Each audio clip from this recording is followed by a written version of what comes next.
Muy buenas a todos y bienvenidos a un nuevo episodio del podcast Tu Asqueroso Dinero. Podcast en el que hablamos sobre dinero, hablamos sobre panoja, hablamos sobre invertir, sobre ahorrar, sobre finanzas personales, sobre todo lo que tenga que ver con la guita. Antes de empezar, ya sabéis que en www.javalince.com tenéis ahí más formación, más información y formación también gratuita sobre todo esto. Sin más, vámonos con el episodio de hoy. El episodio súper interesante e importante. Y empezaré contándoos que tengo una prima que ya desde que nació se veía que tenía un don para dibujar, un don para artístico, digamos. Porque con 3 años ya dibujaba mucho mejor de lo que puedo dibujar yo hoy en día. Yo al final dibujo un cubo y no sé dónde dibujarle la sombra. Y ella hacía ya cosas súper realistas y súper brutales, vamos. Al final acabó siendo fotógrafa, pero antes de ser fotógrafa pasó por una escuela de artes en la que me contó que pasaba lo siguiente. Resulta que en esa escuela había una asignatura de pintura, de dibujar, vamos, de pintura, de pintar, vamos, en la que tenía una profesora que le daba la opción de elegir a sus alumnos cómo querían ser evaluados. Y podían escoger entre una opción A, que era presentar un dibujo y ser evaluados por la calidad de ese dibujo, o le daban otra opción, la opción B, que es presentar 100 dibujos, 100 pinturas al final de curso, y entonces serían evaluados por la cantidad de dibujos. Es decir, si presentaban 100 dibujos, pues se llevaban la máxima nota. Y ya de ahí, pues para abajo. Siempre que los dibujos claros tuvieran un mínimo de nivel, que fueran obras hechas, digamos. Y ahí cada alumno escogía si quería presentar un dibujo solo o presentar 100. Opción A o opción B. Y la mayoría de alumnos pues escogía la opción de presentar solo un dibujo. Supongo que si eres estudiante, pues claro, lo que a priori lleva más trabajo, que es presentar los 100 dibujos, pues no es tan llamativo como lo que lleva menos. Además, si te metes a estudiar este tipo de carreras, supongo que algo sabes de dibujar y confías en que tendrás las habilidades suficientes para hacer un cuadro que llegue al aprobado. Creo yo, vamos. Entonces, ¿qué pasaba? Había estas opciones y ocurría lo siguiente. Al final de año llegaba la evaluación y la gente que había escogido entregar solo uno, pensando que sería más fácil más fácil de hacer, pues lo hacían en menos tiempo, porque claro, empezaban a hacer ese cuadro, ese dibujo, mucho más tarde, porque al solo tener que hacer uno, pues no iban comidos de tiempo. Sin embargo, los que tuvieron que hacer los 100 dibujos, pues durante todo el año tuvieron que estar trabajando, tuvieron que estar haciendo dibujos para poder tener los 100 o los máximos posibles para que la nota fuera lo mejor posible. Los que tenían que hacer 100 no se paraban excesivamente en buscar la perfección, claro, porque no tenían tiempo. Tenían que presentar, hacer, cuantos más, mejor. Y eso les permitía, pues, probar distintos estilos, distintas técnicas, motivos, experimentar con distintos colores. Vamos, podían hacer mucho tipo de pruebas, mientras que los que presentaban solo uno, pues buscaban hacer una obra maestra y dedicaban mucho menos tiempo a hacer que a pensar. Es decir, estaban pensando en cómo hacer la obra maestra que le diera la máxima nota en vez de dedicarse a hacer prueba e ir mejorando. ¿Y qué pasó? Pues pasó lo que tiene que pasar, evidentemente, que los mejores dibujos aparecieron en aquellos alumnos que presentaban un montón de dibujos. Habían aprendido más y en conjunto la calidad de sus pinturas era infinitamente superior a los que solo presentaban un cuadro. El grupo cualitativo dedicó mucho esfuerzo a realizar el próximo Guernica, las próximas Meninas. Sin embargo, tenían muy pocas pruebas de ese esfuerzo y como resultado, pues tenían una pintura mediocre. Habría algunas mejores, habría algunas peores, pero era una pintura bastante mediocre. Mientras que los otros, los del grupo cuantitativo, se pasaron todo el año dibujando, haciendo, probando, desechando. Como estaban obligados a entregar muchos cuadros, pues hicieron muchos. Y durante todo este hacer, pues mejoraban en el proceso de pintar. Y el resultado, pues claro, era que sus pinturas, que sus dibujos eran increíblemente mejores a los que solo habían presentado uno. Unos buscaban la perfección para empezar a actuar y otros actuaban e iban buscando la perfección. Pues esto que pasaba en la clase de mi prima, ocurre exactamente igual en la inversión.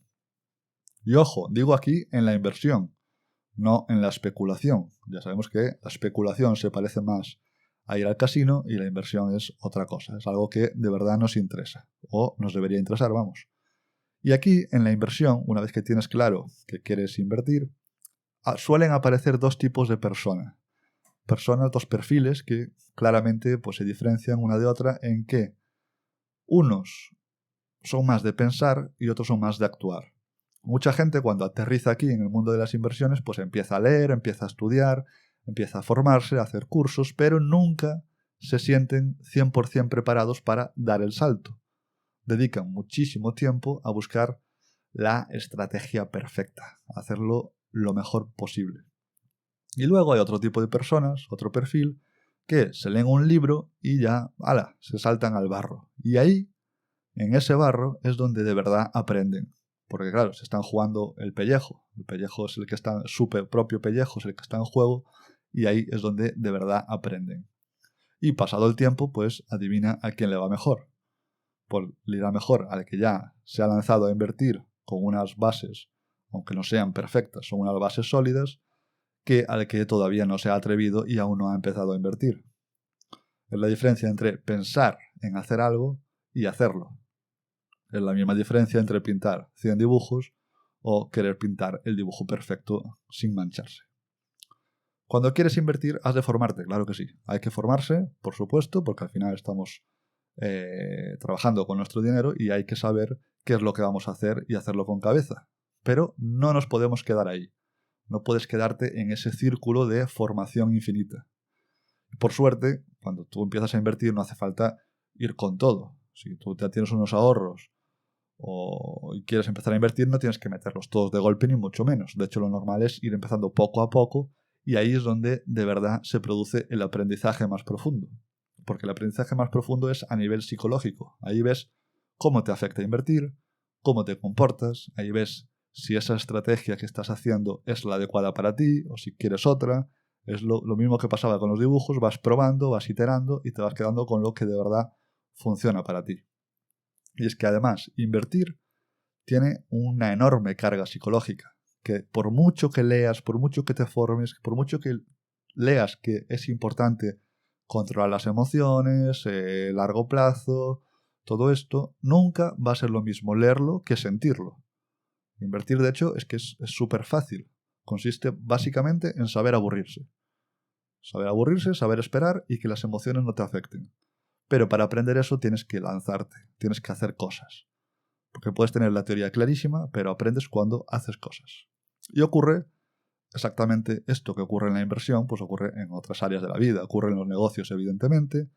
Cuando tú quieres empezar un negocio, antes de empezar, pues tienes ideas, tienes pensamientos de lo que puede funcionar, de lo que no, bocetos, lo que podría ser, pero al final todo eso será un proyecto en el aire que no estará validado y solo se puede validar cuando lo lanzas, cuando te enfrentas a la realidad. Ahí ves si eso que tenías en la cabeza funciona o no funciona. Y por supuesto, repetimos, que es necesario planificar y es necesario formarse. Pero el problema es cuando esto se alarga infinito, especialmente cuando el tiempo puede trabajar en nuestro favor, como ocurre en el caso de la inversión. Cada tiempo que no estemos invertidos es tiempo que juega en nuestra contra. Por lo tanto, empezar lo antes posible es lo más importante. ¿Por qué ocurre esto? ¿Por qué existe esta parálisis por análisis que se llama? Pues ocurre, como otras muchas cosas en la vida, por miedo. ¿Miedo a qué? Miedo a todo. Miedo al fracaso, a que te vaya mal. Miedo a perder dinero, por supuesto. Miedo a que te juzguen. Miedo a que te juzguen además porque te haya ido mal. Al miedo en general. Y para tumbar esos miedos, igual que todos los miedos que te puedes enfrentar en la vida, hay que tirarse por ellos. Está bien tener un mapa, y debe tenerse un mapa. Debe tenerse esa formación de lo que estamos haciendo. Un mapa, además, que represente la realidad como es. Una formación que sea correcta, que sea válida y que sea interesante, que no te quieran vender una mentira de lo que hay que hacer. Pero no hay que estar mirando ese mapa todo el tiempo. Teniendo el mapa no te vas a perder, así que deja de mirarlo.